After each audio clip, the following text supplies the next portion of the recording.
Hello friends, আজকে বৃহস্পতিবার তাই নিরামিষ রান্না হবে। এই পটল আলু কাটা হচ্ছে। এই আমার শাশুড়ি মা কাটছে, সকাল সকালই কাটতে বসে গেছে আনাজ, কারণ বেলা হলে খুব রোদ উঠে পড়ে। তাই সকাল সকাল আনাজ কেটে দিচ্ছে যাতে তাড়াতাড়ি রান্নাটা হয়ে যায়। আলু কাটছে, পটল আলু নারকেল দিয়ে তরকারি হবে আর ঢ্যাঁড়স ভাজা হবে। দেখতেই পাচ্ছ, ঢ্যাঁড়সটাকে জলে আগে ভালো করে ধুয়ে নেওয়া হচ্ছে, কারণ এখন যা সার ওষুধ মেশাচ্ছে। ভালো করে ঢ্যাঁড়সটাকে ভিজিয়ে রেখেছিলাম আগে, তারপরে ভালো করে ধুয়ে ঢ্যাঁড়স কাটছে। ঢ্যাঁড়স ভাজা হবে আর তারপরে উচ্ছে ভাজা হবে। উচ্ছেগুলো জলে ফেলেছিল, এটা হবে। আর ওই যে ক্যাচকলা ছিল দেখছিলে, ক্যাচকলাটা আমাদের বাড়ির বাগানে, ক্যাচকলা ভাজা হবে। ক্যাচকলাটা শাশুড়ি মা এখন কাটবে না, ওনার এখন সময় নেই, তাই ওটা আমি কেটে নেব। তাই ওটা কাটার আর ভিডিও করতে পারিনি। যে কাঁচকলা এবার আমি কাটবো, তাই জলে একটু হলুদ দিয়ে নিয়েছি।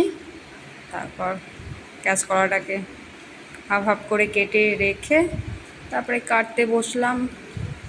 এই যে আমার কাঁচকলা কাটাও কমপ্লিট। এরকম স্টাইলে কাঁচকলা ভাজা কে কে খেতে ভালোবাসো? এই যে নারকেল, পটল আলুকে নারকেল দুধ দিয়ে তরকারি হবে। পটল আর আলুটাকে ভালো করে ভেজে নিয়েছি, ওদিকে নারকেল কুড়াও হয়ে গেছে। আর পটল আলুর তরকারিতে সয়াবিন দিব, তাই সয়াবিনটাকেও হালকা ফ্রাই করে নিয়েছি, এই যে দেখতেই পাচ্ছ। এবার রান্নাটা বসিয়ে দিই। এই যে আজকে নিরামিষ, তাই শুধু আদা আর টমেটো দিয়েই মশলাটা হয়েছে। পটল আলু দিয়ে দিলাম। নারকেল দুধটা আমি বের করে রেডি করে রেখেছি, যে নারকেলের দুধ দেখতেই পাচ্ছ। নারকেলের দুধটা দিয়ে দেব। কষা প্রায় হয়ে এসছে, নারকেল দুধটা দিয়ে দিলাম।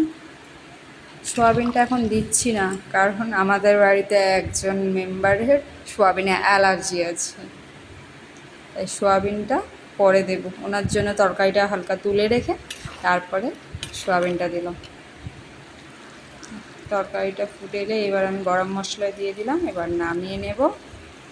আর এইদিকে দেখো আমার উচ্ছে ভাজা, ঢেঁড়স ভাজা আর কাঁচকলা ভাজাও কমপ্লিট, এই তরকারিও কমপ্লিট, সবই কমপ্লিট হয়ে গেছে। আজকের এইটুকুই মেনু ছিল। এত গরমে কম রেসিপি, শর্টে ঘাটে যা হয়।